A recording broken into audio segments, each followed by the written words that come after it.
Hello बच्चों, कैसे हैं? आशा करता हूं कि आप लोग मस्त होंगे, जबरदस्त होंगे। तो चलिए आज मैं नई उमंग के साथ एक न्यू टॉपिक जिसका नाम है फायर हिम, आज मैं इसको लेकर आया हूं और वन शॉर्ट वीडियो में टोटल ए टू जेड इसका पोएम, पोएट के बारे में, ऑब्जेक्टिव और सब्जेक्टिव टोटल का टोटल कंप्लीट करने वाला हूं। आप लोग 1 घंटा मेरे साथ लगे रहिए और इस टॉपिक का निचोड़ ए टू जेड मैं समझाने वाला हूं और मैं आशा करता हूं कि अगर आप लोग मेरे साथ 1 घंटा रह जाइएगा तो इस टॉपिक से आपका एक भी डाउट नहीं रहेगा। तो चलिए देर किस बात की, इस टॉपिक को अब शुरू किया जाए। तो आप लोग जान चुके हैं कि टॉपिक का नाम क्या है, फायर हिम। इनके राइटर कौन है? के.की.एन. दारूवाला। इनके राइटर है महोदय के.की.एन. दारूवाला। तो चलिए आज हम लोग पढ़ते हैं इसके बारे में डिटेल से।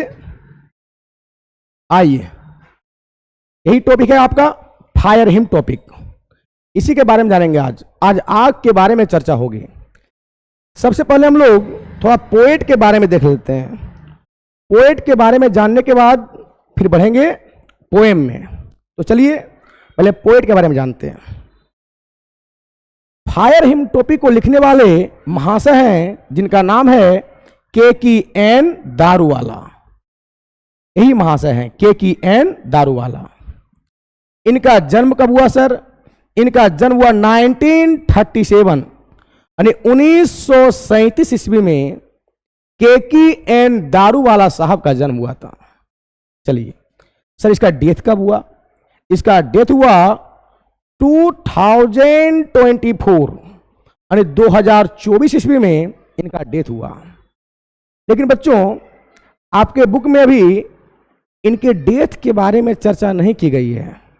इसलिए नहीं की गई है क्योंकि इनका डेथ 2024 ईस्वी में हुआ और किताब अप टू डेट हुआ नहीं अभी। जब तक आपका बुक अप टू डेट नहीं होगा तब तक ये इनका डेथ कैसे देगा। इसलिए आप लोग केवल याद रखिए कि इनका डेथ 2024 में हुआ। जब किताब अप टू डेट होगा तो उसमें ये डाला जाएगा। चलिए आगे बढ़ते हैं। He belongs to India. Keki N. Daruwalla साहब जो है ये इंडिया से बिलोंग करते हैं। नाम से ही पता चलता है, चाहे दारू वाला हो, दूध वाला हो, सब्जी वाला हो, ये सब कहां से बिलोंग करेंगे? तो ये सब बिलोंग करेंगे हमारे कंट्री इंडिया से। ओके, तो चलिए आगे। ही इज अ पोएट, यह एक पोएट भी हैं। शॉर्ट स्टोरी राइटर, ये एक शॉर्ट स्टोरी राइटर भी हैं। एंड ए फॉर्मल आईपीएस, और ये एक पूर्व आईपीएस भी रह चुके हैं। ध्यान सुनिएगा, ये पॉइंट बहुत इंपॉर्टेंट है। के.की.एन. दारूवाला जो हैं यह एक पोएट भी हैं, शॉर्ट स्टोरी राइटर भी हैं और एक फॉर्मल आईपीएस भी हैं। ओके, आगे बढ़िए। ही is A Parsi in religion, ये पारसी धर्म से बिलोंग करते हैं। कौन? के.की.एन. दारूवाला साहब जो है ये किस धर्म से बिलोंग करते हैं सर? तो ये बिलोंग करते हैं पारसी धर्म से। याद रखिएगा बाबू। और पारसी को ही जोरोस्ट्रियन धर्म ही बोला जाता है। एग्जाम में आपका या तो पारसी धर्म आएगा या तो जोरोस्ट्रियन धर्म आएगा। ठीक है, तो चलिए अभी हम लोग क्या क्या पढ़े। हम लोग पढ़े कि फायर हिम टॉपिक को लिखने वाले कौन थे? तो के.की.एन. दारूवाला। इनका जन्म कब हुआ? 1937 ईस्वी में। इनकी मृत्यु कब हुई? 2024 ईस्वी में। सर ये कहां से बिलोंग करते थे? तो ये इंडिया से बिलोंग करते थे। सर के.की.एन. दारूवाला क्या क्या थे? तो ये एक पोएट भी थे, एक शॉर्ट स्टोरी राइटर भी थे और एक फॉर्मल आईपीएस भी रह चुके हैं। कौन? के.की.एन. दारूवाला। चलिए ये किस धर्म से बिलोंग करते थे सर? तो ये बिलोंग करते थे पारसी धर्म से। और पारसी धर्म को दूसरे नाम से भी जानते हैं जिसका नाम है जोरोस्ट्रियन धर्म। क्या नाम है? जोरोस्ट्रियन धर्म। आपके एग्जाम में या तो पारसी धर्म आएगा या तो जोरोस्ट्रियन धर्म आएगा। चलिए आगे पढ़ते हैं, थोड़ा आगे देखिए बॉस, ध्यान दीजिएगा सब लोग। इनको कौन कौन से अवार्ड मिले हैं? केकी एन दारू वाले साहब को कौन कौन से अवार्ड मिले हैं थोड़ा जानते हैं। तो सबसे पहली बात, साहित्य अकादमी अवार्ड 1984 में केकी एन दारू वाले साहब को साहित्य अकादमी अवार्ड मिला था। देखिए इसका लोगो लगा दिए हैं ताकि आप लोग जानिए कैसा होता है ना। केकी एन दारू वाला साहब को साहित्य अकादमी अवार्ड कब मिला था? 1984 ईस्वी में। इस डेट को भी याद रखिएगा बॉस, डेट भी पूछता है कि केकी एन दारू वाला साहब को साहित्य अकादमी अवार्ड कब मिला था, तो बोलिएगा 1984 ईस्वी को। ओके, दूसरा कॉमनवेल्थ पोएट्री अवार्ड, देखिए ये लोगो है, कॉमनवेल्थ पोएट्री अवार्ड मिला था। तीसरा पद्मश्री 2014 में, देखिए ध्यान से, पद्मश्री अवार्ड मिला है कब? 2014 में। कौन दे रहे हैं? देख रहे हैं यहाँ पे, प्रणब मुखर्जी साहब, ये हमारे पूर्व राष्ट्रपति थे, है ना। तो हमारे पूर्व राष्ट्रपति प्रणब मुखर्जी के द्वारा केकी एन दारू वाले साहब को पद्मश्री से सम्मानित किया गया कब? 2014 ईस्वी में। तो चलिए एक बार देख लेते हैं क्या क्या है। सबसे पहला साहित्य अकादमी अवार्ड कब मिला था? 1984 ईस्वी में। दूसरा कॉमनवेल्थ पोएट्री अवार्ड इनको मिला था, इसका डेट नहीं दिया हुआ है बुक में, अब आइए आ जाइए। तीसरा पद्मश्री, पद्मश्री कब मिला था? देखिए ये पद्मश्री का सिंबल है ना। पद्मश्री अवार्ड कब मिला था? 2014 में। किसको मिला था? केकी एन दारू वाले साहब को। देने वाले कौन है? हमारे पूर्व राष्ट्रपति प्रणब मुखर्जी साहब। तो चलिए फिर आगे बढ़ते हैं, आगे आइए बॉस।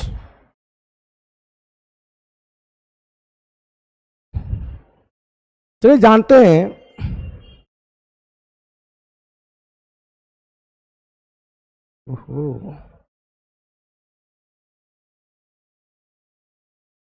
इनका फेमस वर्क्स कौन कौन से हैं, कौन कौन से ये बुक लिखे हैं। आइए फेमस वर्क के बारे में जानते हैं। तो पहला है अंडर ओरियन, अंडर ओरियन जो 1970 में प्रकाशित हुआ था। कौन? अंडर ओरियन, देखिए ये फिगर आपका है अंडर ओरियन का। दूसरा है अप्रिशिएशन इन अप्रैल, ये कब आया था? ये आया था 1971 को। और तीसरा है क्रॉसिंग ऑफ रिवर्स, ये आया था 1976 को। ये तीन बुक, इसको भूलिएगा नहीं, एग्जाम में 2021 में ये सवाल आया भी था कि क्रॉसिंग ऑफ रिवर्स के लेखक कौन है। इनका राइटर है केकी एन दारू वाला। ये तीनों बुक चाहे अंडर ओरियन हो या एप्रिसिएशन इन अप्रैल हो या क्रॉसिंग ऑफ रिवर्स हो, ये तीनों के राइटर हैं केकी एन दारू वाला। ये तीनों बुक आप लोग देख लीजिए। आगे बढ़ते हैं, आइए सब लोग गौर कीजिएगा बाबू। इस टॉपिक में जो बातें करेंगे ना, उसमें चर्चा होगी टावर ऑफ साइलेंस की, इसके बारे में चर्चा होगी। थोड़ा इसके बारे में जानते हैं कि टावर ऑफ साइलेंस है क्या, बात समझ गए। उसके बाद टॉपिक में आएंगे। तो यहां लिखे हैं a circular raised structure built by Zoroastrian where dead body are kept. कहने का मतलब एक ऐसा सर्कुलर पथ है जिसमें जो जोरोस्ट्रियन धर्म के लोग जो होते हैं ना, वो अपने डेड बॉडी को ला करके यहां पे रखते हैं। थोड़ा बात समझिए, मैं समझाना क्या चाह रहा हूं। इसे देखिए, हम लोग हिंदू धर्म में हैं, तो हिंदू धर्म में जब कोई मरता है ना, तो उसका अलग रिवाज है कि उसको जलाया जाता है। मुस्लिम धर्म में उसे कब्रिस्तान में दफनाया जाता है। लेकिन पारसी धर्म में क्या होता है, अगर कोई आदमी मरता है ना तो उसको दफनाया या जलाया नहीं जाता है। उसको करता क्या है, उसको ले जाता है टावर ऑफ साइलेंस। ये क्या है, ये टावर ऑफ साइलेंस है। देखिए ध्यान से, यहाँ पे जा रहे हैं पब्लिक लोग, है ना। अगर कोई मरता है ना तो उसको ले जा करके टावर ऑफ साइलेंस में ले जा करके रख दिया जाता है। देखिए यहाँ पे बाबू, रख दिया जाता है, क्योंकि इन लोगों का मानना है कि जो व्यक्ति मर गया ना, वो व्यक्ति अब उससे लोभ और मोह करना सही नहीं है। इन लोगों का कहना है कि अगर वो मर गया तो जलाने से क्या फायदा होगा या दफनाने से क्या फायदा होगा। इन लोगों का कहना है कि उस डेड बॉडी को ले जा करके हम टावर ऑफ साइलेंस में रख देते हैं। इससे क्या होता है, जो डेड बॉडी को अगर हम जलाएंगे तो बर्बाद हो जाएगा, या गड़ देंगे तो सड़ के बर्बाद हो जाएगा। अगर मैं इसको टावर ऑफ साइलेंस में रख दूंगा तो जितने भी पक्षी है ना, ये पक्षी जो मांस खाता है, बात समझ गए, जो चील हो, कौवे हो, ये सब देख रहे हैं, सब बैठे हुए हैं टावर ऑफ साइलेंस के चारों तरफ। देखिए ध्यान से, बैठे हुए हैं। तो वो सब उस डेड बॉडी को खा करके अपना पेट भरेगा। इसे कहना है जो बॉडी वो बर्बाद हो जाएगा, सो बर्बाद होने से बढ़िया है कि इसको अगर टावर ऑफ साइलेंस में ला के रख देंगे तो चील कौवे खा करके वो अपना पेट भरेगा, उसका भोजन का उपयोग होगा। तो चलिए, हम धर्म के प्रति कटाक्ष नहीं करेंगे, सबका अपना अपना विचार है। हम लोग हिंदू धर्म में उसको जलाते हैं, मुस्लिम भाई लोग उसको दफनाता है, और पारसी लोग को यही नियम है कि टावर ऑफ साइलेंस में ला के रख देना है। यहाँ पे जो भी पक्षी आएगा, बात समझ गए, चील कौवे, वो उसको खा के अपना पेट भरेगा, तो उसका भी पेट भर जाएगा। तो चलिए, सबका अपना अपना विचार है, आप लोग समझ गए होंगे। इसके थोड़ा आगे बढ़ते हैं।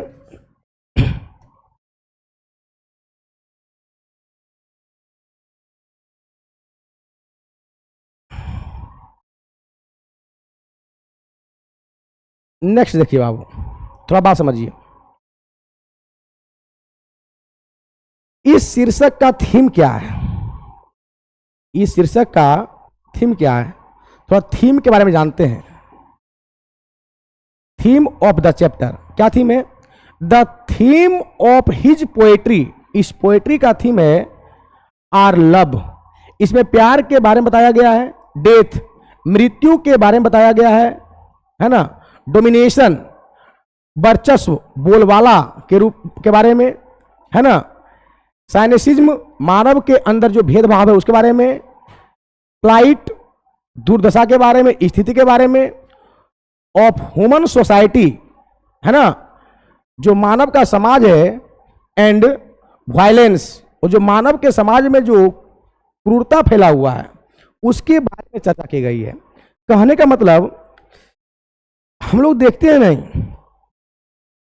कि समाज में अलग अलग धर्म के लोग अपने अपने धर्म के प्रति सब आवाज उठाते हैं, सब कहते हैं मेरा धर्म बढ़िया है, हम जो कर रहे हैं वो बढ़िया है। अगर मान लो हम लोग हिंदू हैं तो हिंदू लोग जलाते हैं तो लोग इसको बढ़िया मानते हैं कि नहीं, जलाना अच्छी बात है। मुस्लिम लोग उसको दफनाता है तो उसके लिए वो अच्छा है, बात समझ गए, कि वो मानते हैं कि नहीं दफनाना बढ़िया है। उसी प्रकार जो जोरोस्ट्रियन धर्म के लोग होते हैं वो मानते हैं कि टावर ऑफ साइलेंस में अगर लगा के रख देते हैं तो जो पक्षी लोग आते हैं, है ना, चिल कौवे, वो अगर वो खाते हैं तो उसका भी पेट भर जाता है।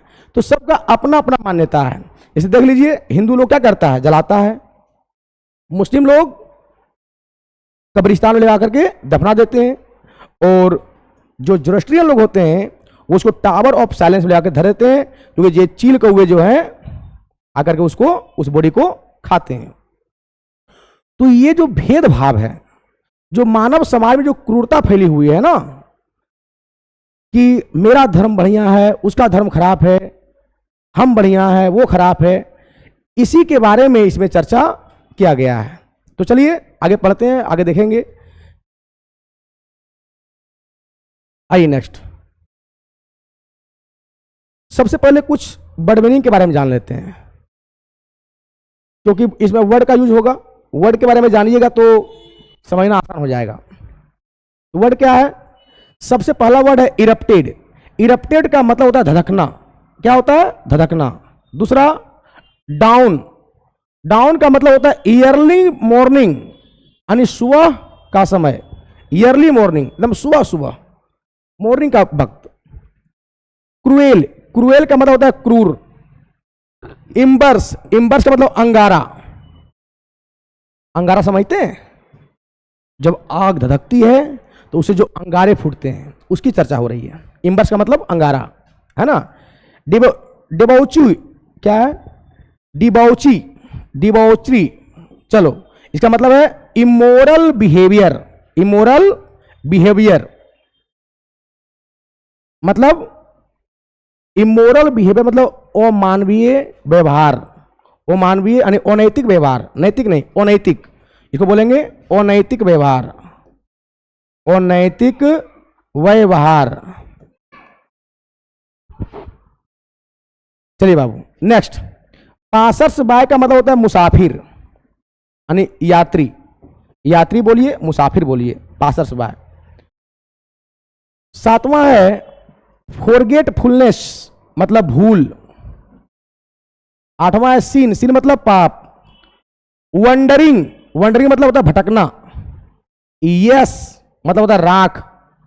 लिम्स मतलब होता है हाथ पैर। तो चलिए थोड़ा इस वर्ड मीनिंग को याद रखिएगा, एग्जाम में पूछता है वर्ड मीनिंग, तो वर्ड मीनिंग भूलना नहीं है। वर्ड मीनिंग को हम लोगों को याद कर लेना है। क्या क्या बोले हम लोग? इरप्टेड मतलब धड़कना, डाउन मतलब ईयरली मॉर्निंग, क्रूएल मतलब क्रूर, इम्बर्स मतलब अंगारा, डिबोची मतलब अनैतिक व्यवहार, इमोरल बिहेवियर। ये तो एग्जाम में पूछा भी गया है। पासर्स बाय मुसाफिर पूछा गया एग्जाम में। पासर्स बाय मतलब मुसाफिर, यात्री। आगे आइए। फॉरगेटफुलनेस का मतलब भूल, सिन मतलब पाप, वंडरिंग का मतलब भटकना, यस मतलब राख, लिम्स मतलब हाथ पैर। तो चलिए अब आगे बढ़ते हैं। आइए अब आगे ध्यान दीजिएगा बॉस।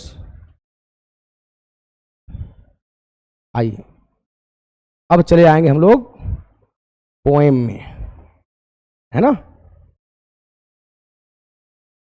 चलिए अब पोएम में आते हैं। सारी बातें कर लिए, अब पोएम में आते हैं बाबू। फायर हिम, बहुत बढ़िया टॉपिक है।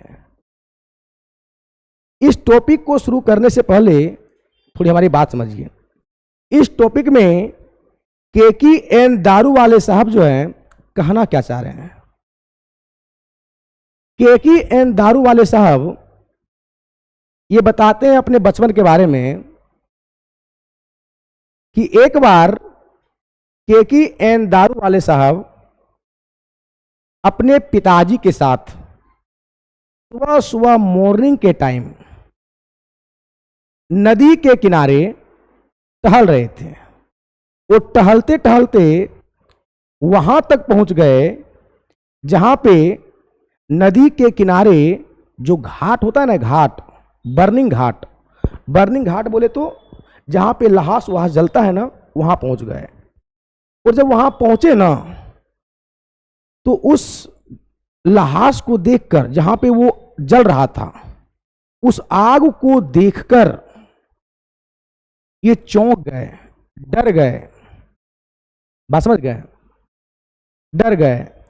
और वो देख रहे थे केकी एन दारू वाले साहब कि आग जो है ना बहुत गलत काम कर रहा है, क्योंकि आग जो है किसी को जला दे रहा है।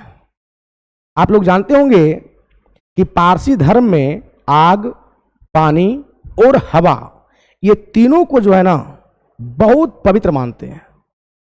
बात समझ गए? आग, पानी और हवा, पारसी धर्म में ये तीनों को बहुत पवित्र माना जाता है। और जो जिसको पवित्र मानते हैं, अगर वो कोई गलत काम करेगा तो अच्छा लगेगा। तो वही बात हुआ कि पारसी धर्म के लोग आग को पवित्र मानते थे। और वो जब देखे केकी एन दारू वाले साहब, ये भी पारसी धर्म से बिलोंग करते थे, और जब ये देखे कि बर्निंग घाट की तरफ आग जो है किसी डेड बॉडी को जला रहा था और उससे जो अंगारा निकल रहा था ना, वो अंगारा काफी डरावना था। बात समझ गए? तो उसी के बारे में चर्चा है कि अगर कोई यात्री जब उस रास्ते से गुजरता होगा तो जब KKN दारू वाले साहब को जब डर लगा तो क्या उस रास्ते से जो भी गुजरता होगा क्या उसको डर लगता होगा? जरूर लगता होगा। और जब सुबह सुबह जब टहल रहे थे ना, पूरा सुबह सुबह, तो उस समय चंद्रमा की रोशनी उस डेड बॉडी के हड्डियों पर पड़ रहा था, तो उससे जो लाइट निकल रहा था ना, वो भी एक बहुत डरावना लाइट था। बात समझ गए? यही सब के बारे में चर्चा है। तो चलिए सबसे पहले शुरू करते हैं, फिर देखते हैं क्या क्या बोले हैं, सब समझ में आ जाएगा। आइए, इसमें बोला गया है the burning heart erupted, the burning heart erupted. यानी KKN दारू वाले साहब जब जा रहे थे ना, कहां से? जब जा रहे थे नदी के तरफ से, तो वहां पे जो डेड बॉडी जो जल रहा था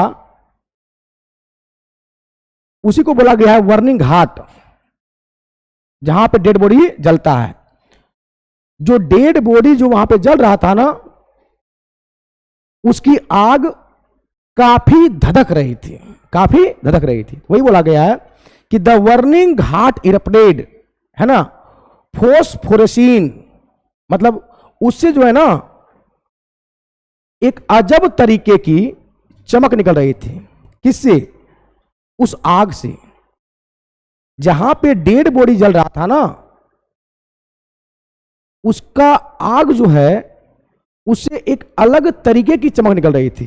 यहां पे देखिए ना, देखिए ये बर्निंग घाट है ना, जहां पे लाश जल रहा है, इसका जो चिंगारी होगा ना, इस चिंगारी में एक अजब तरीके की चमक होती है, क्योंकि इसमें डेड बॉडी जलता है, किसी का शरीर जलता है, तो इसका जो रोशनी जो होता है ना एक अलग तरीके का होता है। तो वही बोलते हैं कि the burning heart erupted, burning heart धधक रही थी, फोस्फोरेसिन, और इसे एक अजीब प्रकार की चमक निकल रही थी, एक अजीब प्रकार की चमक निकल रही थी।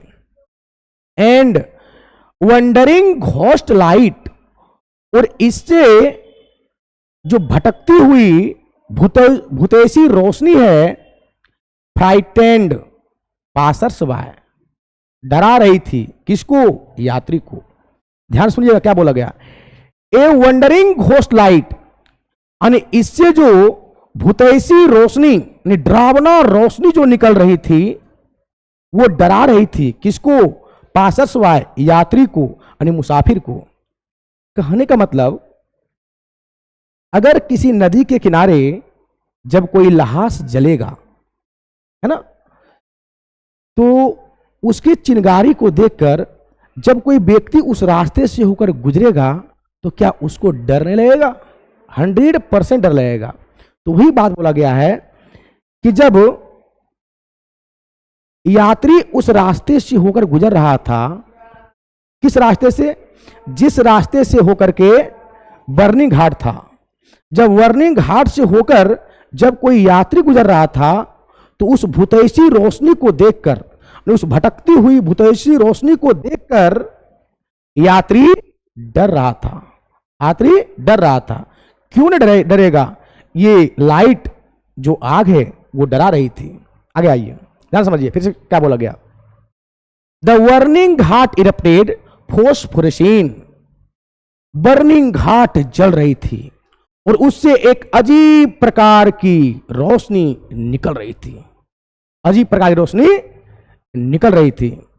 एंड वंडरिंग घोस्ट लाइट, और वह भूतेशी रोशनी जो वह भटकती हुई, वंडरिंग मतलब भटकना, वह भटकती हुई भूतेशी रोशनी डरा रही थी। किसको? पासर्स बाय, यात्री को।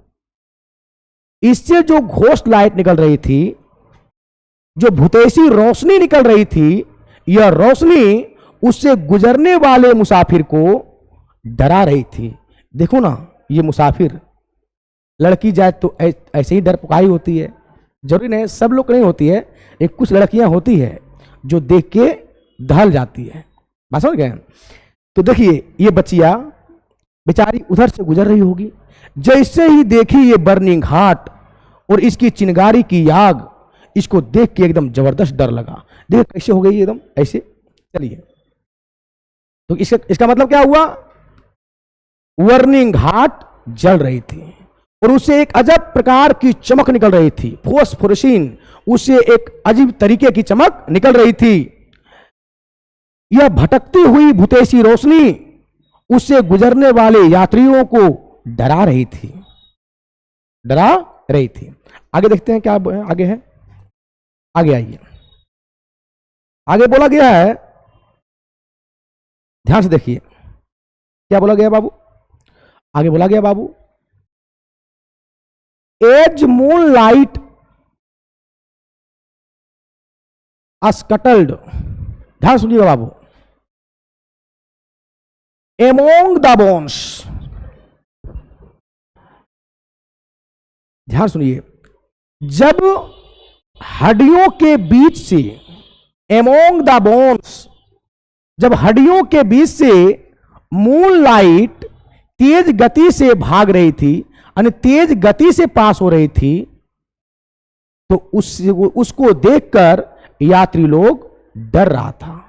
ध्यान सुनिएगा, देखिए अब सुबह सुबह जब कोई गुजरेगा उधर से, तो उस समय चंद्रमा की रोशनी होती है सुबह सुबह पूरा मॉर्निंग में, तो उससे जो रोशनी आती है ना, मॉर्निंग में कहने मतलब 4 बजे भोर लगभग, है ना, तो उस समय जब चंद्रमा की रोशनी जब हड्डी पर पड़ता है ना, डेड बॉडी की हड्डियों पर, तो इससे एक अलग प्रकार की चमक निकलती है ना।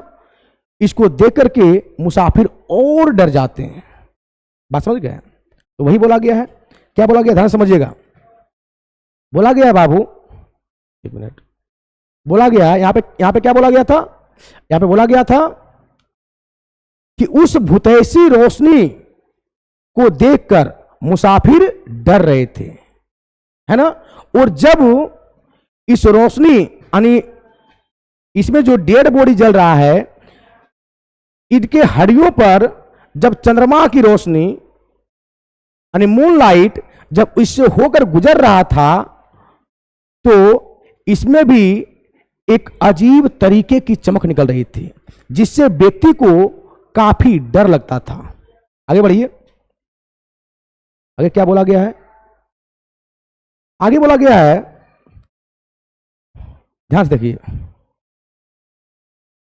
आगे बोला गया है बॉस, वंस एक दिन स्ट्रोलिंग टहलते हुए 8 डाउन सुबह में पास्ट रिवर बैंक नदी के किनारे एंड घाट। एक दिन क्या हुआ, लेखक जो है, ये लेखक है केकी एन दारूवाला। एक दिन क्या है, लेखक अपने पिताजी के साथ, लेखक अपने पिताजी के साथ जब सुबह सुबह नदी के किनारे टहलते हुए घाट की तरफ जा रहा था ना, तो क्या हुआ, वी साव, हम लोगों ने देखा, इम्बर्श, अंगारा।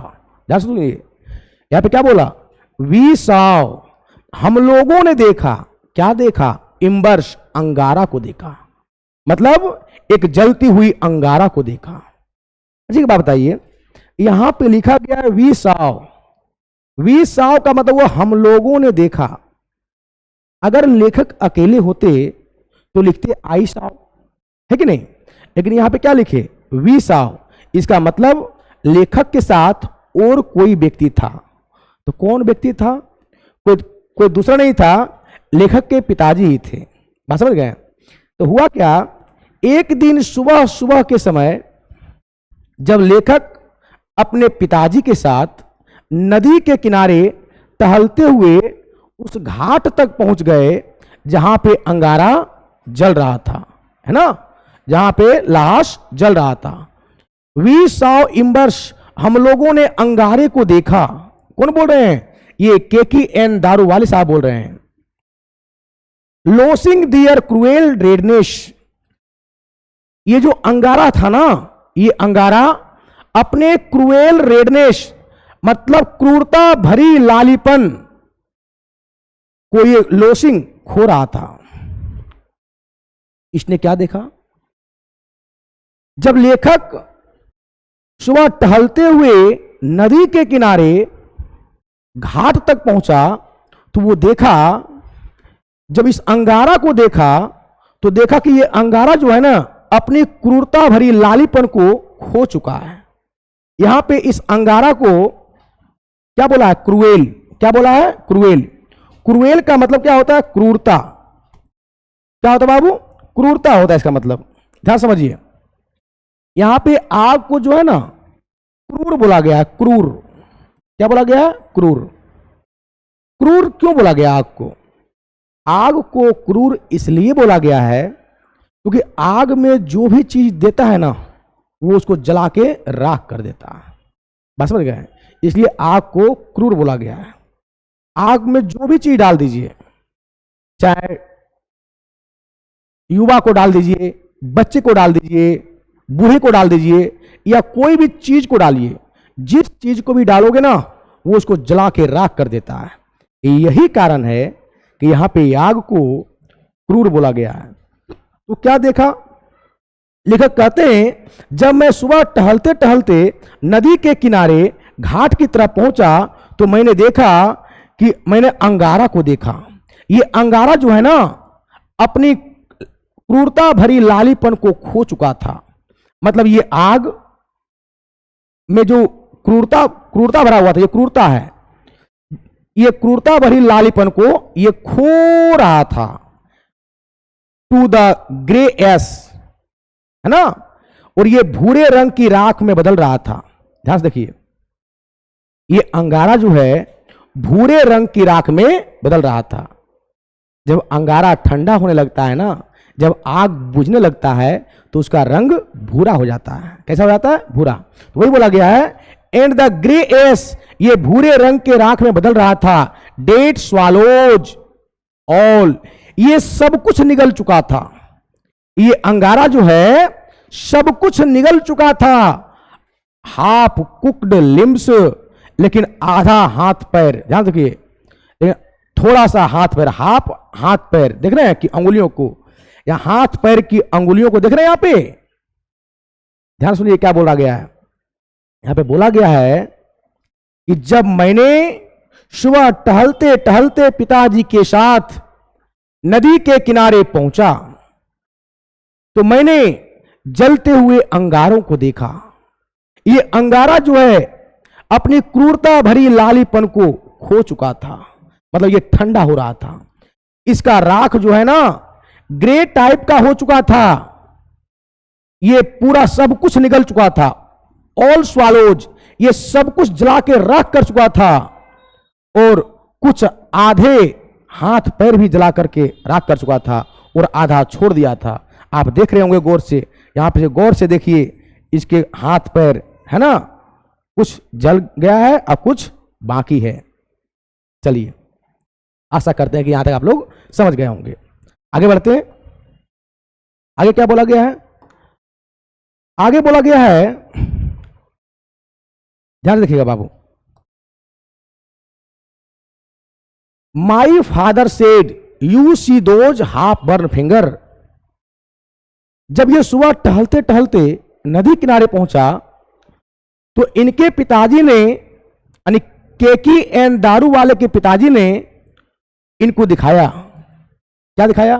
बोला माई फादर सेड, मेरे पिताजी ने मुझसे कहा, you see those half burn finger, तुम देख रहे हो उस जले हुए आधे अंगुलियों को, है ना, हाफ बर्न फिंगर, आधे जले हुए अंगुलियों को तुम देख रहे हो, एंड बोन स्टब्स, और शेष भाग को भी देख चुके हो, देख रहे हो। अनि the fire eight times forget it's dead. कहने का मतलब यह है, जब सुबह टहलते टहलते इनके पिताजी घाट की तरफ देखा, जब लाश जल रहा था, तो ये अपने बेटे को इशारा करते हुए दिखाते हैं। क्या? लेखक को कहते हैं इनके पिताजी कि बेटा देख रहे हो उस जलते हुए लाश को? बोला हां। देखिए, you see those half burn finger, उस जलते हुए आधे अंगुलियों को आप देख रहे हो, तुम देख रहे हो, एंड बोन्स, स्टब्स, और शेष भागों को भी देख रहे हो। The fire eight times forget it's dead, आग ने अपना कर्तव्य भूल गया है, आग ने अपना कर्तव्य भूल गया है। आग का कर्तव्य क्या है? आग का कर्तव्य है आप जिसे जलाइए पूरा जला के राख कर दीजिए, छोड़िए मत। यहां पे आग क्या कर रहा है? आधे चीज को जला रहा है और आधे को छोड़ दे रहा है। यहां पे देखिए, यहां पे दिखा रहे हैं लेखक को उनके पिताजी कि बेटा देखो वहां पे जले हुए अंगुलियों को, आधे जले हुए अंगुलियों को आग कैसा अन्याय कर रहा है। आधे पार्ट को जला दे रहा है और आधे को छोड़ दे रहा है। यहां पे आग जो है ना अपना कर्तव्य भूल चुका है, आग अपना कर्तव्य भूल चुका है। आगे बढ़िए, आगे देखते हैं। चलिए बॉस, आगे क्या बोला गया है? ए जुरोस्ट्रियन आई, मैं एक जुरोस्ट्रियन होने के नाते my child finger closed into a little knot of pain, मैं एक जुरोस्ट्रियन होने के नाते अपने हाथ की मुट्ठी को इस प्रकार बांधा, इस प्रकार बांधा, इस प्रकार क्लिंच्ड किया, मतलब इस प्रकार बांधा, into a little knot of pain, जिसमें गांठें पड़ गई, जिसमें गांठें पड़ गई और हल्का सा पेन, दर्द भी हुआ। ध्यान सुनिएगा। एंड आई शोर, मैंने कसम खाया, to save fire from the scene of forgetfulness, उसी दिन मैंने कसम खाया टू सेव फायर कि मैं आग को बचाऊंगा, from the scene of forgetfulness, भूल करने की पाप से। जो आग जो भूल कर रहा है ना, आधे भाग को जला रहा है, आधे भाग को छोड़ दे रहा है, आधा शरीर जला रहा है, आधे को छोड़ दे रहा है। ये जो भूल कर रहा है ना आग, इस भूल करने की पाप से मैं आग को बचाऊंगा, आग को बचाऊंगा। ध्यान समझिए, फिर से सुनिए क्या बोल रहा है। सो लेखक कह रहे हैं मैंने उसी दिन कसम खाया। क्या खाया? मैं एक जोरोस्ट्रियन होने के नाते my child finger clinched into a little knot of pain, मैंने अपने हाथ को इस प्रकार बांधा, अपने हाथ के मुट्ठी को इस प्रकार बांधा कि इसमें गांठें पड़ गई। क्या पड़ गई? गांठें पड़ गई। और जब इस तरह से बांधिएगा ना, यहां पे थोड़ा दर्द भी होता है। वही बोल रहे हैं, मैंने इस प्रकार अपने हाथ की मुट्ठी को बांधा कि यहां पे गांठें पड़ गई और थोड़ा सा दर्द भी हुआ। और मैंने उसी दिन कसम खाया कि मैं ये जो आग जो है ना, ये जो भूल करने की पाप जो कर रहा है, इस पाप से मैं इसको बचाऊंगा। किसको? आग को। ये आग जो भूल करने की पाप कर रहा है, इस पाप से इसे मैं बचाऊंगा। आगे सुनिए, आगे क्या बोला गया है बॉस? आगे बोला गया है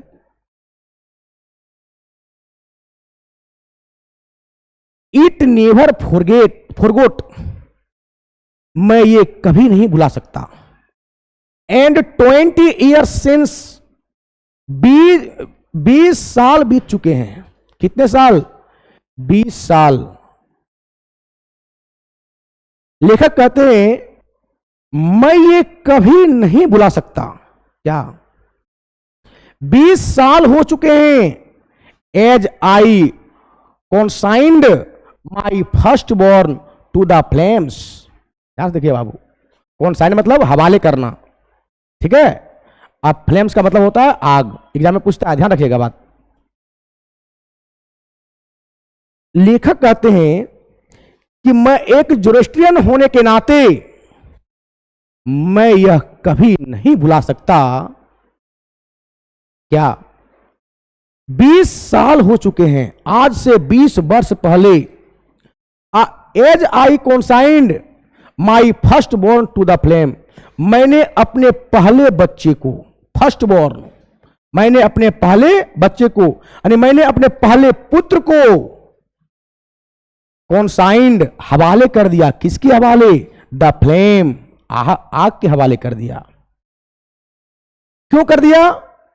the nearest towers of silence, tower of silence, the nearest tower of silence was 1000 miles.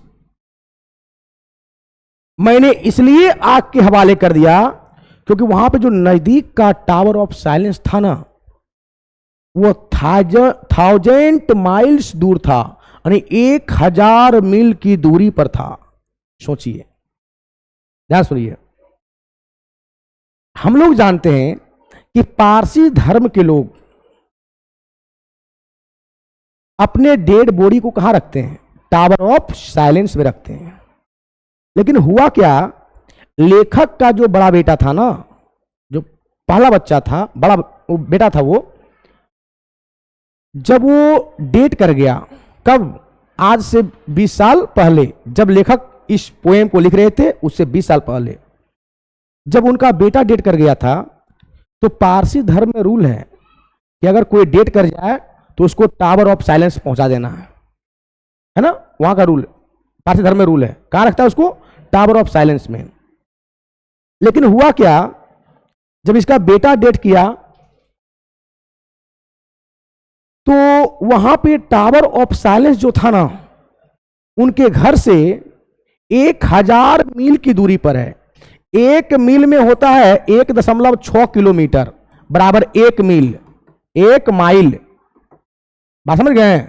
1 मील में होता है 1.6 किलोमीटर, और उसके घर से टावर ऑफ साइलेंस था 1000 मील की दूरी पर। यानी कहने का मतलब लगभग 1600 किलोमीटर की दूरी पर था, 1600 किलोमीटर की दूरी पर। इसीलिए लेखक अपने बेटे को टावर ऑफ साइलेंस ना पहुंचाकर, अच्छा बताइए, 1600 किलोमीटर दूरी ले जा पाएगा कोई लहास को? नहीं। इसीलिए लेखक जो है अपने बच्चे को टावर ऑफ साइलेंस ना ले जाकर उसको क्या कर दिया? आग के हवाले कर दिया, आग के हवाले कर दिया। क्यों? क्योंकि टावर ऑफ साइलेंस बहुत दूर था। अब बताइए, पारसी धर्म में तो रूल है, क्या रूल है सर जी? रूल है कि अगर कोई मरेगा तो कहां देना है? टावर ऑफ साइलेंस में। और इसने क्या कर दिया? आग के हवाले कर दिया। आग क्या होता है? आग होता है, पारसी धर्म में आग को पवित्र माना जाता है। तो बताओ, ये जो बंदा केकी एन दारूवाले साहब जो हैं, ये अच्छा काम किए? नहीं, ये गलत काम किए। यहां पे इसको धर्म विद्रोही कहा जा सकता है। क्या कहा जा सकता है? धर्म विद्रोही, क्योंकि इसके धर्म में आग में जलाना पाप है, आग में जलाया नहीं जाता है। आगे बढ़िए, ध्यान सुनिए। चलिए बॉस, आगे बढ़ते हैं।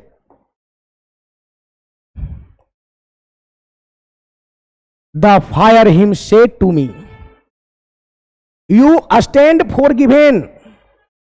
ध्यान सुनिए, लेखक केकी एन दारूवाले साहब कहते हैं, मैंने आज से 20 साल पहले जो गलत काम किया, मैंने अपने बड़े बेटे को टावर ऑफ साइलेंस ना ले जाकर के आग में जला दिया। ये मेरी सबसे बड़ी भूल थी। लेकिन यह भूल मैंने इसलिए किया क्योंकि टावर ऑफ साइलेंस मेरे घर से 1000 मील की दूरी पर था, इसलिए मैंने यह गलती किया। यह तो बहुत बड़ा गलती किया, लेकिन फिर भी the fire hymn said to me, आग ने मुझसे कहा, आग ने मुझसे कहा, क्या कहा?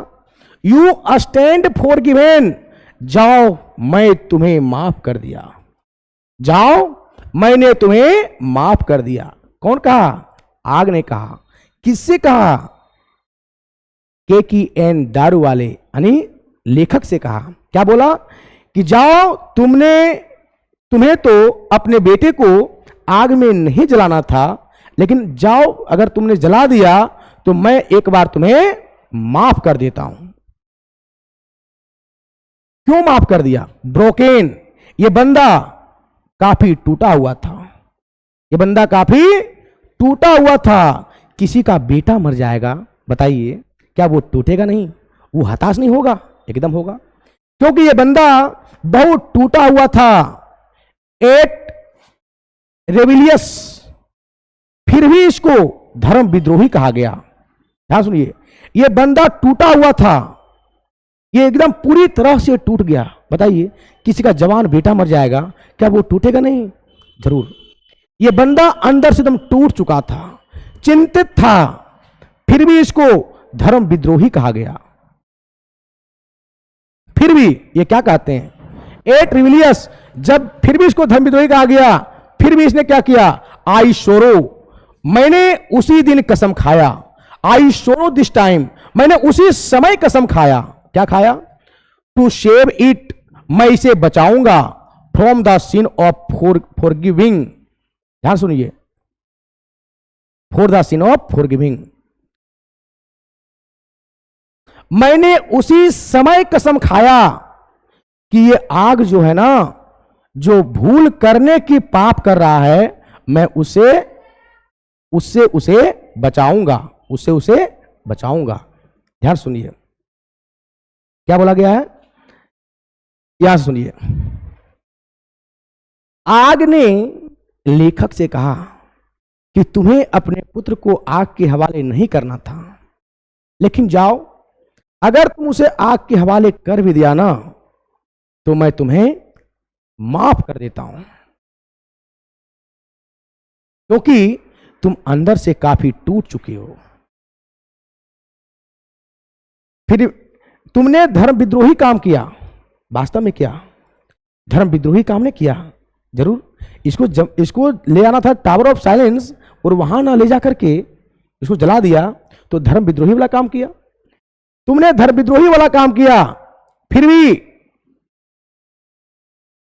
मैं तुम्हें माफ कर दिया। उसी समय आई शोर दिस टाइम, मैंने उसी समय कसम खाया कि to save it from the scene of forgiving, ये आग जो है ना, जो भूल करने की जो पाप कर रहा है, ये आग, मैं उसे बचाऊंगा।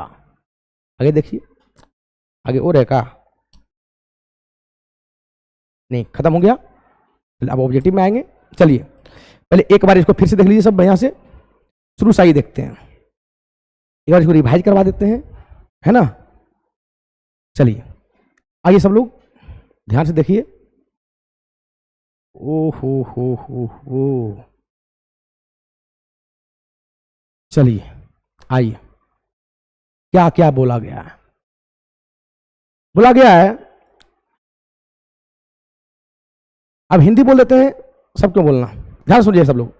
बोला गया है कि वर्निंग घाट धधक रही थी जब लेखक, ध्यान सुनिएगा, जब लेखक वर्निंग घाट से होकर गुजर रहे थे ना, तो लेखक क्या देखा?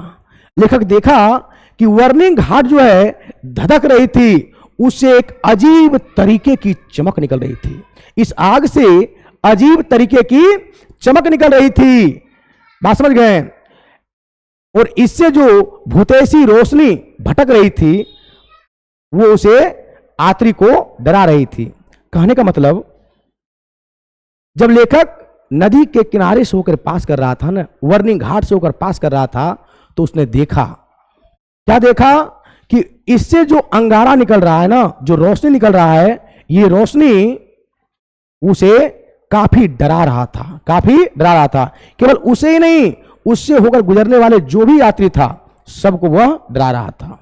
चलिए, वर्निंग घाट धधक रही थी, उससे एक अजीब तरीके की चमक निकल रही थी, और उससे जो भूतेसी रोशनी निकल रही थी ना, वह यात्रियों को काफी डरा रही थी। आगे बढ़िए।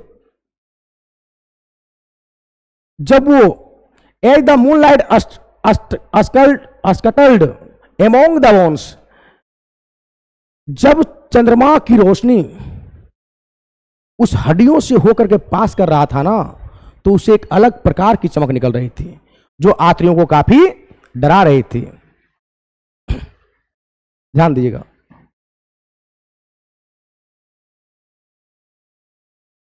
एक दिन टहलते हुए लेखक नदी के किनारे पहुंचा। वो टहलते टहलते वह घाट के पास पहुंच गया जहां पे लाश जल रहा था।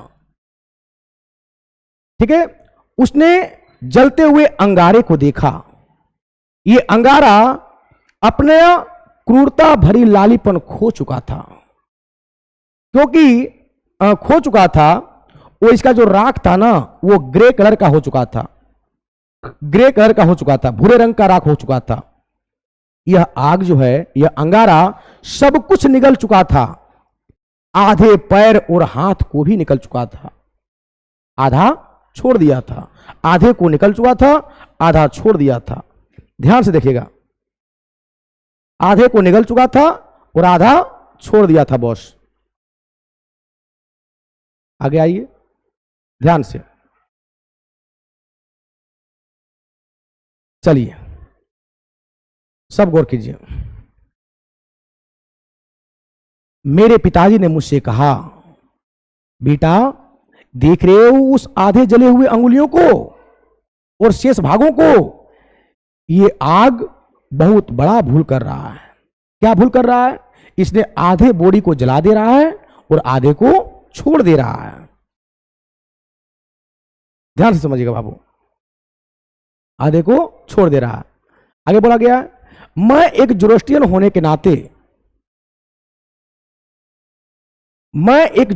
के नाते मैंने अपने मुट्ठी को इस प्रकार बांधा कि यहां पे गांठें पड़ गई थी और इससे थोड़ा दर्द भी हो रहा था।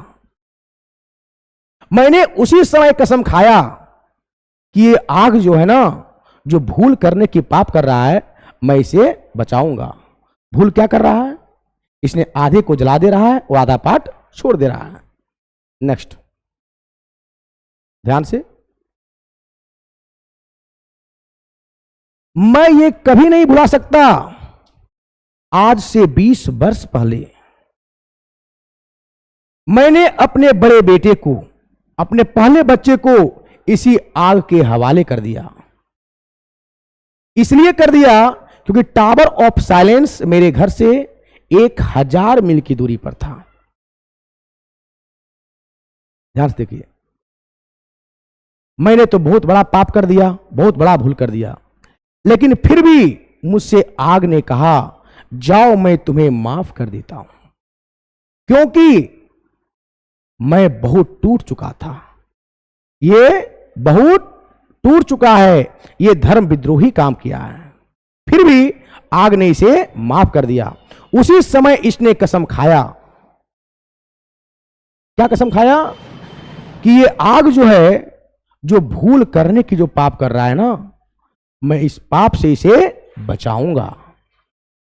आशा करता हूं कि आप लोग समझ गए होंगे। चलिए आगे बढ़ते हैं। अब आइए ऑब्जेक्टिव पर। अब ऑब्जेक्टिव पर टूट पड़िए सब लोग ध्यान से, ठीक है? ऑब्जेक्टिव पर अब टूट पड़िए। आइए हम ध्यान से सब लोग देखते चलिए। ऑब्जेक्टिव के लिए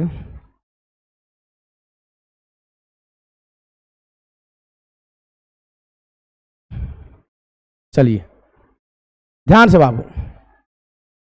तो पहला ऑब्जेक्टिव आपके सामने है, the term Zoroastrian in the fire him stands for. Zoroastrian का मतलब क्या होता है, सो बताइए आप। जोरोस्ट्रियन का मतलब क्या होता है? इस टॉपिक में जोरोस्ट्रियन का मतलब क्या है? तो आप लोग जानते हैं पारसी धर्म को ही क्या बोलते हैं? जोरोस्ट्रियन। पारसी धर्म में या तो पारसी बोलते हैं उसको, या तो जोरोस्ट्रियन बोलते हैं। दोनों का मतलब सेम है। आइए नेक्स्ट,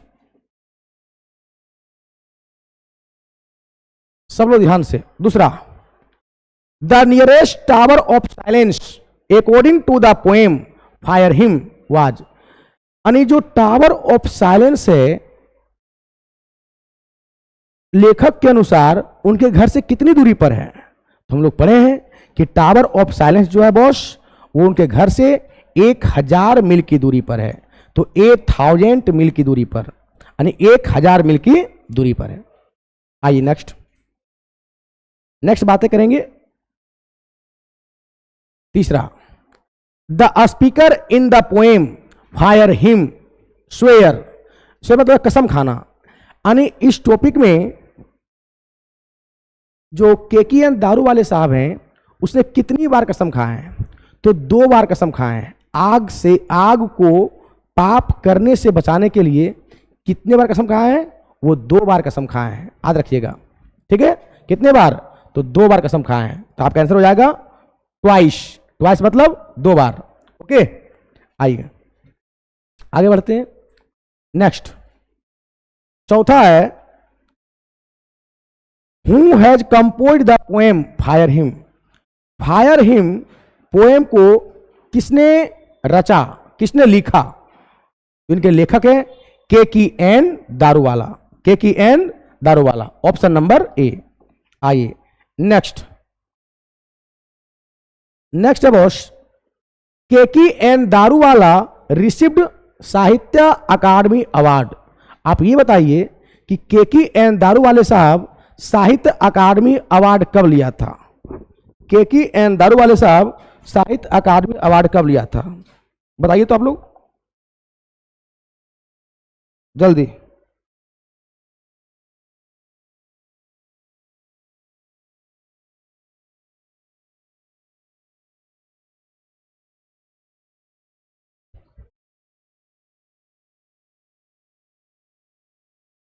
बताइए, 1 मिनट।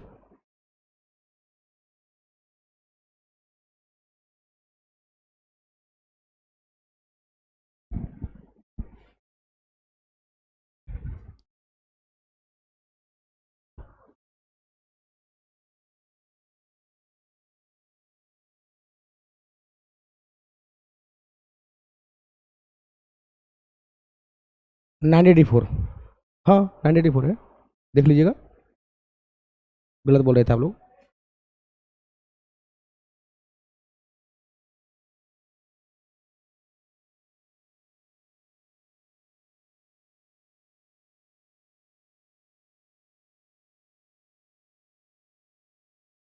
आइए 984 है, हाँ आइए। नहीं गलती है, 984 होगा, ध्यान दीजिएगा बाबू। केकीएन दारूवाला रिसीव्ड साहित्य अकादमी अवार्ड, यानी केकीएन दारूवाले साहब को साहित्य अकादमी अवार्ड कब मिला था? तो आपका आंसर होगा 1984, 1984 ईस्वी में। ध्यान दीजिएगा। नेक्स्ट क्या है बॉस? नेक्स्ट है, Keki N Daruwalla has been a well known poet as well as a. तो आप लोग जानते हैं केकीएन दारूवाले साहब जो है वो एक पोएट भी थे, और दूसरा क्या बताए थे? शॉर्ट स्टोरी राइटर भी हैं, और तीसरा फॉर्मल आईपीएस बताए थे ना। तो आइए आपका आंसर क्या हो जाएगा? आपका आंसर हो जाएगा option number C. Option number C, Keki N दारूवाले साहब जो है एक शॉर्ट स्टोरी राइटर भी हैं। आइए next, the themes of Daruwalla's poetry consist. तो इसका थीम तो बताए हैं, लव पर भी है, डेथ पर भी है, डोमिनेशन पर भी है ना। तो आपका ऑप्शन नंबर क्या हो जाएगा? Option number D. इसको समझाया खूब बढ़िया से हम। चलिए नेक्स्ट,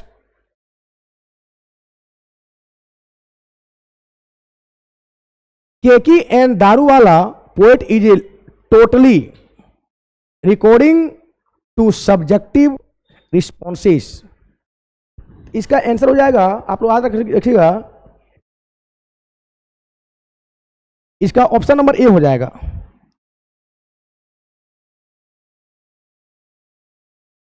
इम्प्रेशोनेटिक, इसका मतलब होता है उससे संबंधित, इसे संबंधित। चलिए इसको थोड़ा याद रख लीजिएगा इसको। आइए नेक्स्ट है कि फायर हिम डील्स विथ। ये फायर हिम है, ये किसके बारे में चर्चा कर रहे हैं? तो आप लोग जानते हैं यहां पे जब घाट दिया है तो 100% वर्निंग घाट होगा। वर्निंग घाट है ना, आप लोग पढ़े होंगे कि the burning Ghat is erupted, है ना, वर्निंग घाट। आइए नेक्स्ट, आप लोग देखते चलिए। द टर्म डिवोची in fire hymn stand for. डिवोची का मतलब क्या होता है? तो डिबॉची का मतलब पढ़ाए थे वर्ड में, अनैतिक व्यवहार होता है, अनैतिक व्यवहार। डिबॉची मतलब अनैतिक व्यवहार, यानी इमोरल बिहेवियर, अनैतिक व्यवहार। ऑप्शन नंबर सी हो जाएगा, option number C, immoral behaviour, अनैतिक व्यवहार। डिबॉची का मतलब इमोरल बिहेवियर, अनैतिक व्यवहार। एग्जाम में पूछा गया सवाल है बाबू, थोड़ा ध्यान से इसको रखिएगा। Next, Keki and Daruwalla has written the poem. Keki and Daruwalla कौन सा पोएम लिखे हैं, इसको बताने क्या बात है, फायर हिम। देखो ऑप्शन नंबर सी हो जाएगा, फायर हिम। आइए नेक्स्ट, नेक्स्ट होगा केकी एंड दारूवाला इज एन, ये क्या थे बाबू, केकी एंड दारूवाला क्या थे, कैसा कवि थे, American, Indo Anglian, African, British. तो इसका आंसर हो जाएगा इंडो एंग्लियन, क्योंकि केकी एंड दारूवाला जो थे ना वो इंडिया से बिलोंग करते थे, बात समझ गए, इंडिया से। तो ऑप्शन में इंडिया हो तो इंडिया मारना है, अगर इंडिया ना रहे ना तो ऑप्शन में आपको इंडो एंग्लियन देखने को मिलेगा। इंडो एंग्लियन का मतलब क्या होता है, इंडो एंग्लियन का मतलब होता है कि मान लो कोई विदेशी जिसके बाप दादा आकर के इंडिया में बस गए, बात समझ गए, इंडिया में बस गए, मान लो किसी का दादा आके इंडिया में बस गया, उसके पिताजी इंडिया का हो गया, बात समझ गए, इंडिया में ही रह गया। अगर उसके अगर किसी के दादाजी विदेशी हो करके अगर इंडिया में आके बस गया और इंडिया का नागरिकता अगर वो ले लिया, बात समझ गए, तो उनके जो बाल बच्चा होंगे, उनके पिताजी के बाल बच्चा जो होंगे वो क्या होंगे, इंडियन होंगे, फिर उनका बाल बच्चा क्या होगा, इंडियन होगा। तो वैसे व्यक्ति को बोला गया है Anglo Indian, Indo Anglian, Indo Anglian. ध्यान सुनिए, अगर किसी के दादाजी आकर के विदेश से अगर इंडिया में बस गया तो उनके बाल बच्चे के बाल बच्चे सब जो होंगे ना वो कहलाएंगे इंडियन। अगर इंडियन नहीं रहेगा ऑप्शन में तो उससे बोला गया इंडो एंग्लियन, बात समझ गए, चलिए समझ गए होंगे, आगे बढ़ते हैं। आइए बॉस, नेक्स्ट क्वेश्चन है, केकी एंड दारूवाला वाजे बाय रिलीजन, वो किस रिलीजन से बिलोंग करते थे, केकी एंड दारूवाला किस रिलीजन से बिलोंग करते थे। तो ऑप्शन के अनुसार पारसी, क्या होगा, पारसी, यानी केकी एंड दारूवाला पारसी रिलीजन से बिलोंग करते थे। या तो ऑप्शन में पारसी रहेगा या जोरोस्ट्रियन रहेगा, पारसी या जोरोस्ट्रियन। चलिए ध्यान दीजिए धनाधन। आइए नेक्स्ट, थोड़ा स्पीड से देखिए, इसको आप लोग जानते होंगे। Who has violated the tradition of religion by cremating. सोचना क्या है, केकी एंड दारूवाला। आगे आइए next, the dash forgets its dead and leaves some half burn part. ध्यान सुनिए, कौन है जो आधे शरीर के आधे भाग को जला दे रहा है और आधे भाग को जलाना छोड़ दे रहा है, भूल जा रहा है, कौन, आग। वो काम कौन कर रहा है, आग। आग क्या कर रहा है, आग कर रहा है कि शरीर के आधे पार्ट को जला दे रहा है और आधे पार्ट को छोड़ दे रहा है। आगे आइए नेक्स्ट, ध्यान से। हाँ, the cremation of dead bodies Hindus are somewhat different. ओ, तो इसका आंसर हो जाएगा पारसी। क्या हो जाएगा, पारसी। पारसी, पारसी धर्म में जो है ना डेड बॉडी को जो है डिफरेंट तरीके से इसको किया जाता है। Next, the speaker in fire hymn belongs to religion. जो स्पीकर है, ध्यान सुनिए, वो किस धर्म से बिलोंग करता है। तो आप बताए थे या तो पारसी धर्म होगा या तो उसी को बोला गया है जोरोस्ट्रियन। ऑप्शन में पारसी होगा तो पारसी मारिएगा, अगर पारसी ना रहे तो जोरोस्ट्रियन मार के आगे बढ़िएगा। आगे आइए, tower of silence is related to. Tower of silence किससे रिलेटेड है, तो आप लोग जानते हैं कि टावर ऑफ साइलेंस जो है पारसी धर्म से रिलेटेड है बाबू। Next, Keki N Daruwalla consigned his new born to the flame. तो जानते हैं कि केकी एन दारूवाले, आप जानते होंगे कि 20 साल पहले अपने पहले बेटे को उसने आग के हवाले कर दिया था। तो किसको किया था वो? अपने पहले बेटे को, फर्स्ट बॉर्न, यानी पहले बेटे को उसने आग के हवाले कर दिया था। ऑप्शन नंबर ए हो जाएगा, सन, यानी पहले बेटे को वो आग के हवाले कर दिया था। नेक्स्ट, अभी तो पता है, the first child was consigned to the fire under compulsion, यानी वो अपने पहले बच्चे को, फर्स्ट बॉर्न, आपका ऑप्शन क्या हो जाएगा? ऑप्शन नंबर ए, उसने अपने पहले बच्चे को आग के हवाले कर दिया था। किसने? केकी एन दारूवाला ने। Next, belongs to Zoroastrian religion, कौन जोरोस्ट्रियन धर्म से बिलोंग करता है? तो आप लोग जानते हैं कि केकी एन दारूवाला, केकी एन दारूवाला जो है जोरोस्ट्रियन धर्म से बिलोंग करता है। आगे आइए, केकी एन दारूवाला। आइए next, the poet sees the red hot. Red hot क्या था बाबू? तो आप लोग देखे होंगे कि कवि ने क्या देखा?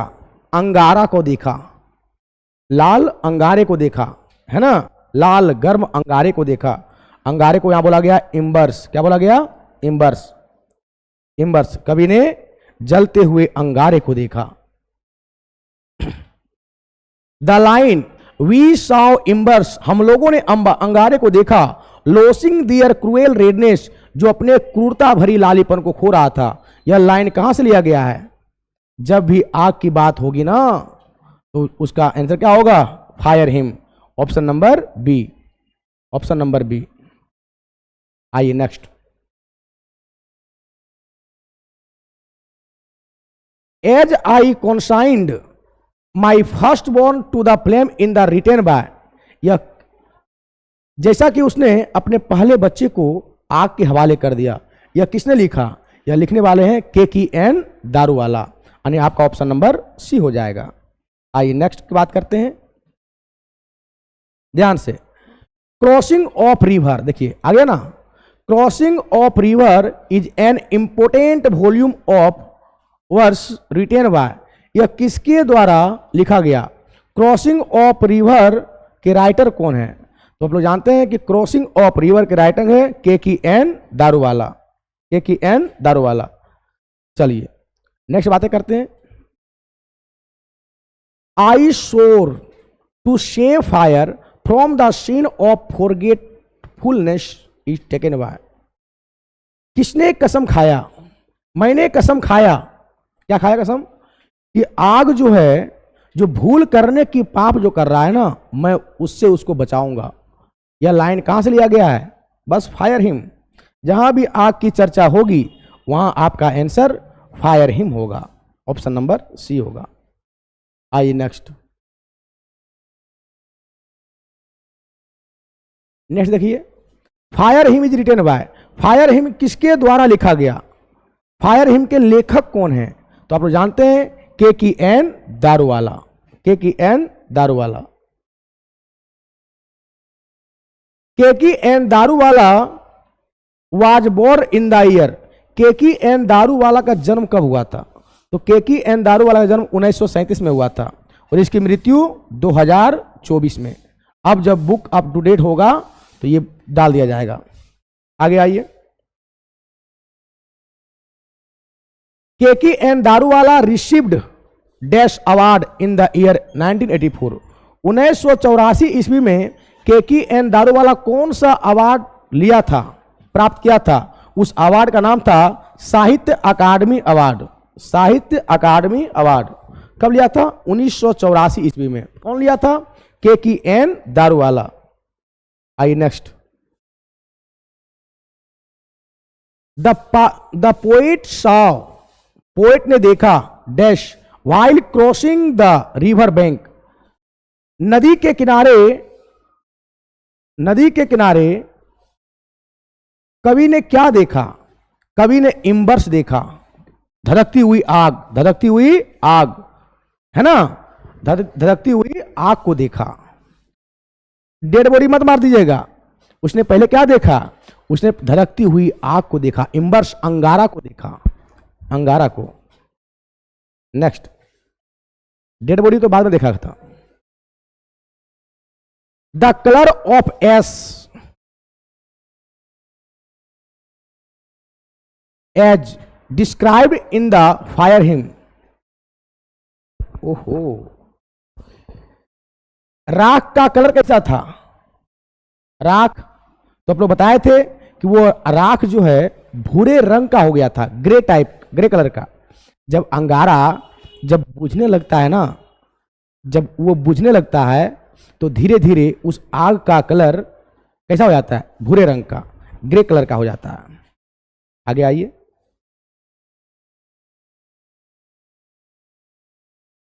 The poem fire hymn is about a, किसके बारे में बोला गया बाबू? इसमें चर्चा किया गया बर्निंग घाट के बारे में, यानी आपका ऑप्शन नंबर सी हो जाएगा, यानी बर्निंग घाट के बारे में चर्चा किया गया है इस कविता में। नेक्स्ट है Keki N Daruwalla is a well known writer of. Keki N Daruwalla well known writer, किसके बारे में वो जाने जाते हैं? तो आपको बताए थे वो एक पोएट भी थे, एक शॉर्ट स्टोरी राइटर भी थे और एक फॉर्मल आईपीएस भी थे, यानी आपका ऑप्शन नंबर हो जाएगा सी, शॉर्ट स्टोरी राइटर के रूप में। नेक्स्ट आइए। नेक्स्ट है Sahitya Akademi award was given to the Keki N Daruwalla. ये तो जानते हैं आप लोग, 1984 में। ये रिपीटेड क्वेश्चन हो गया, 1984 में। नेक्स्ट,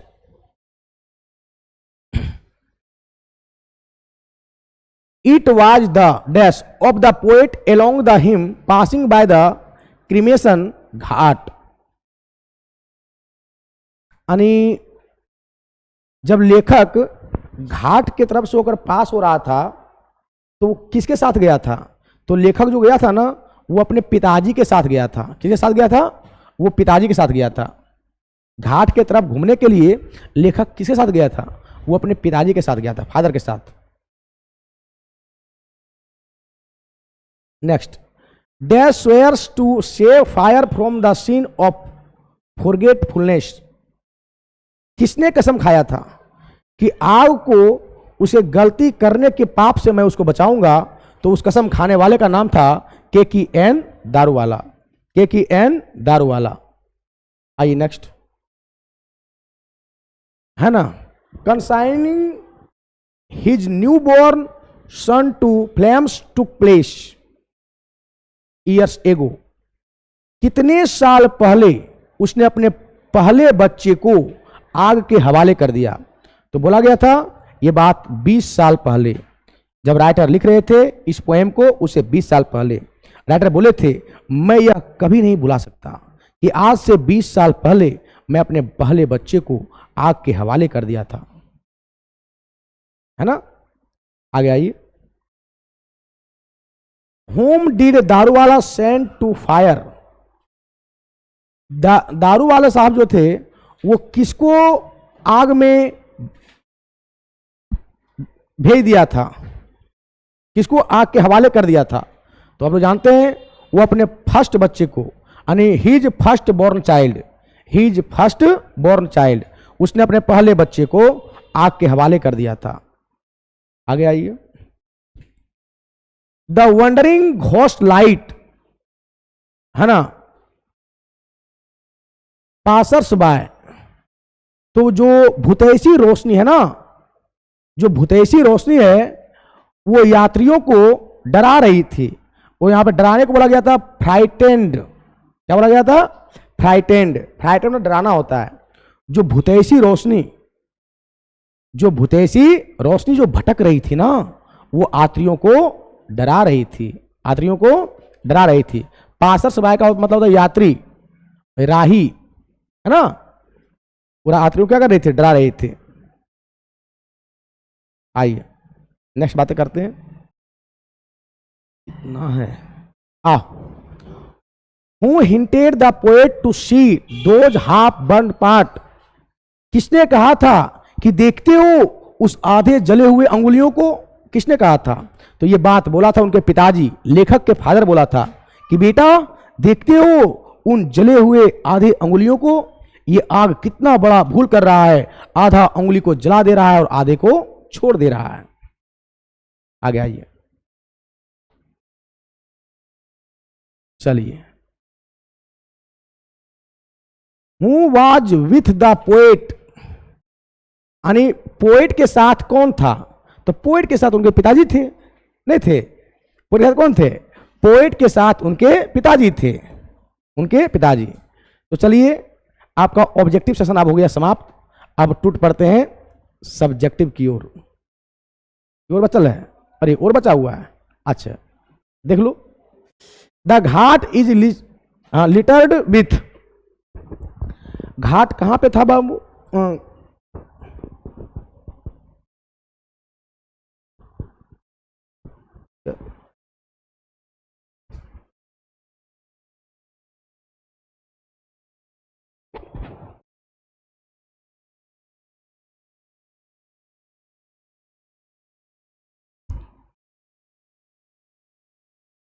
ध्यान दो, the ghat is littered with, इसका आंसर क्या हो जाएगा बाबू?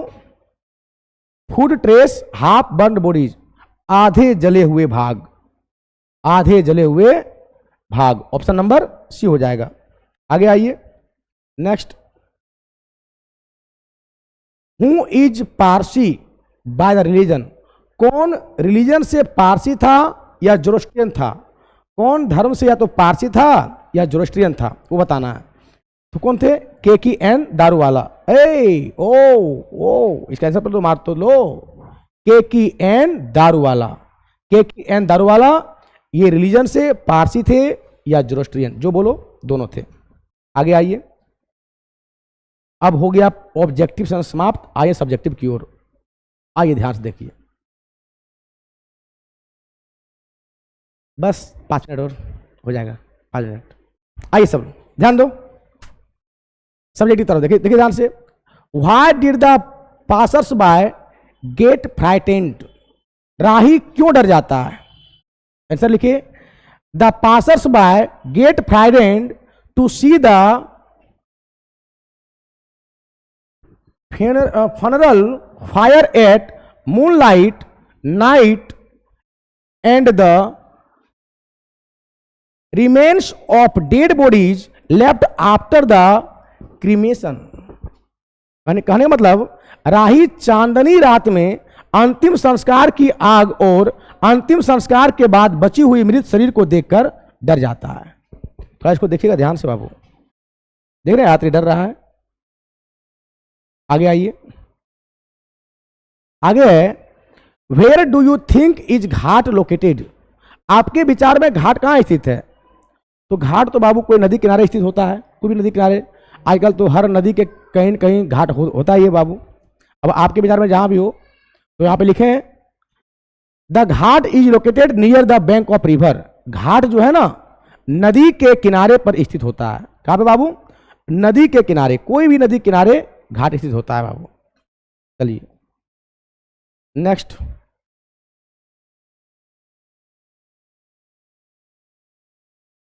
आगे आइए। What does the speaker see observe in the morning at the ghat, वक्ता ने घाट पर प्रातः काल क्या देखा? The speaker observe in the morning at the ghat, वक्ता ने घाट पर सुबह सुबह the funeral fire with some half burnt part of a body, यानी वक्ता ने प्रातः काल घाट पर अंतिम संस्कार की आग शरीर के कुछ अजले अंगों के साथ देखा। यानी उसने देखा कि शरीर का कुछ आधा भाग उसका जल चुका है और कुछ आधा उसका बाकी है। चलिए, यहां वक्ता का मतलब राइटर, वक्ता का मतलब क्या हुआ बाबू? राइटर। आगे आइए, आगे बोला गया है what event does the expression the burning ghat refer to, ध्यान से, जलता हुआ घाट शब्द किस घटना का उल्लेख करता है? If refers to the cremation of the dead body of the Hindus when the speaker and his father were passing by the a burning ghat they saw that fire had finished, but some limbs of dead body were still half burnt. यह हिंदुओं के मृत्यु शरीर की दाह संस्कार को दर्शाता है। क्या दर्शाता है बाबू? हिंदुओं के मृत शरीर की दाह संस्कार को दर्शाता है। जब वक्ता उनके पिताजी जलती हुई घाट से होकर गुजर रहे थे, जब वक्ता और उनके पिताजी जलती हुई घाट से गुजर रहे थे तो उन्होंने देखा कि आग खत्म हो गया, आग खत्म हो गया था, लेकिन मृत शरीर का कुछ अंग अभी भी जलने से बचा हुआ था। बात समझ गए? आगे आइए। नेक्स्ट है, why does he say that the redness of the fire is cruel? वह क्यों कहते हैं कि आग की लालिमा क्रूर होती है? लेखक क्यों कहते हैं कि आग की लालिमा क्रूर होती है? And he says that the redness of the fire is cruel.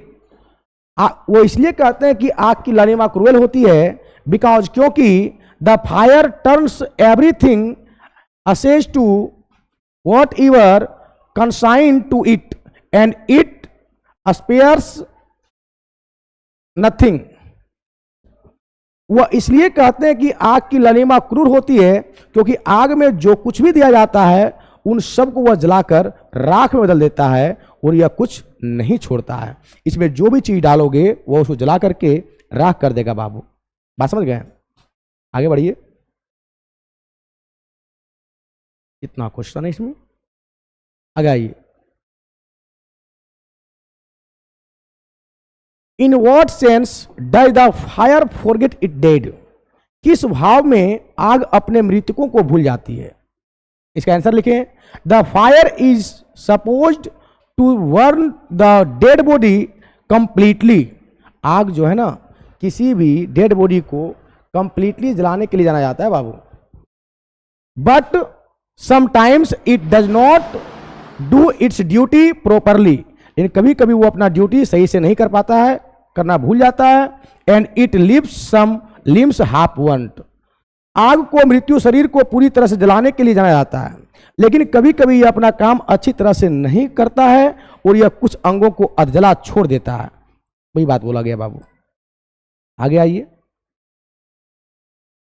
आगे है, why does the speaker reveal his religious identity? वक्ता अपने धर्म का परिचय क्यों देते हैं? इसका आंसर लिखें। The speaker reveals his religious duty because he is a Zoroastrian and in his religion the dead body is not burnt. The dead body is kept on the tower of silence but he has to go against his religion in compulsion. इसका मतलब हुआ, वक्ता अपने धार्मिक कर्तव्य का परिचय इसलिए देते हैं क्योंकि वह एक पारसी है और उनके धर्म में मृत शरीर को जलाया नहीं जाता है। मृत शरीर को दखमा पर रखा जाता है। दखमा मतलब होता है tower of silence. Tower of silence रखा जाता है, लेकिन उन्हें मजबूरी में अपने धर्म के खिलाफ जाना पड़ता है क्योंकि टावर ऑफ साइलेंस जो था उसके घर से 1000 मील की दूरी पर था। वहां पे पहुंचाना संभव नहीं था, इसलिए उसने अपने पहले बच्चे को उसने आग के हवाले कर दिया था। नेक्स्ट, आगे आइए। क्या बोला गया? What did the consign his first born to his flame? उसने अपने पहले बच्चे को आग के हवाले क्यों किया? The speakers consigned his first born to his flame under compulsion because the nearest tower of silence was 1000 miles for where Parsi dispose of the dead body। कहने का मतलब, वक्ता जो है ना मजबूरी में अपने पहले बच्चे को आग के हवाले कर देता है, मजबूरी में, क्योंकि दखना लिख दिया यहाँ पे, दखमा होगा यानी टावर ऑफ साइलेंस उनके घर से हजारों मील की दूरी पर था। जहां पारसी लोग सबका अंतिम संस्कार करते थे। अब वो हजारों मील वहां पे ले जाना उसके लिए संभव नहीं था, इसलिए उसने अपने पहले बच्चे को क्या कर दिया, आग के हवाले कर दिया। देख रहे हो मिस्टर, जाना था यहां लेकिन वहां ना जा करके यहीं पे कर दिया। आइए, What did the fire him say to him? What did the fire him say to him? अग्नि स्रोत ने उससे क्या कहा? The fire him forgive for the sin of warning his firstborn son against his religion because he did it under compulsion.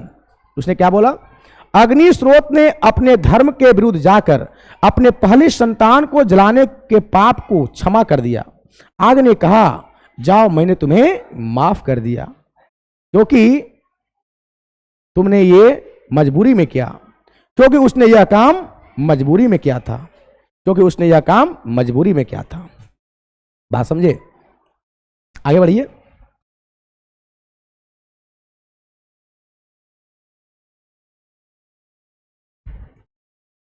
तो चलिए, आपका topic अब यहां समाप्त हो जाता है। आशा करता हूं कि आप लोग समझ गए होंगे, दिक्कत नहीं हुआ होगा। अगर दिक्कत हुआ होगा तो कमेंट कीजिएगा, देखेंगे कहाँ पे दिक्कत है। ठीक है, ज़्यादा क्या बोलूँ, फिर मिलते हैं नेक्स्ट टॉपिक के साथ।